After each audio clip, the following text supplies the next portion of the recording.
Lindo. Bro, say boy, buka ngitshele kuseni. Khona insane ethanda kubuya la kamla athi uSipho yezo. Ngiyazi nawe uyazi ukuthi emakhaya. Ufuna futhi ukuthi uyigoqa yabo. Ungakwazi utapa phela uma uphinde ugoqa yabo. Ngisho uzodlula manje ntwana. Nayi boy. Ungatatazeli boy yezo.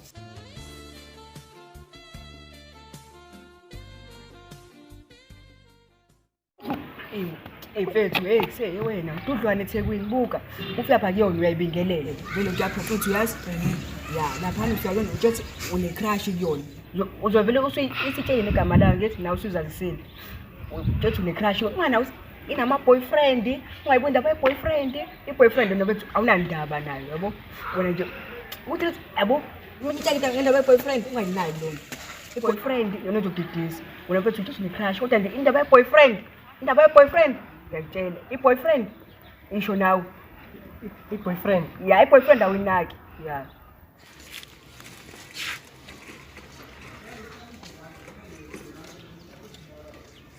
Hello.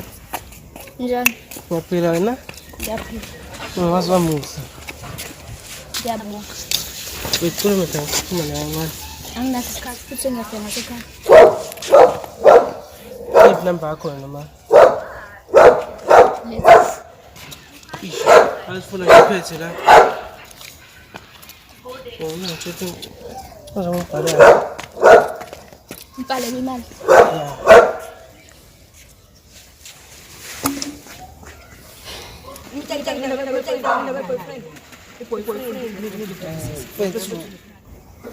Ngine boyfriend. Une boyfriend yini? Yeah, ngine boyfriend.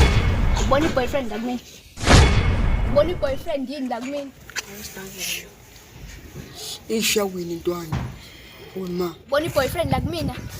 Yeah, ngine boyfriend. Ngijwayela kabi. Ngithatha imali yakho. we wabheka mina expecthe vele farm Julian Prophet kantini.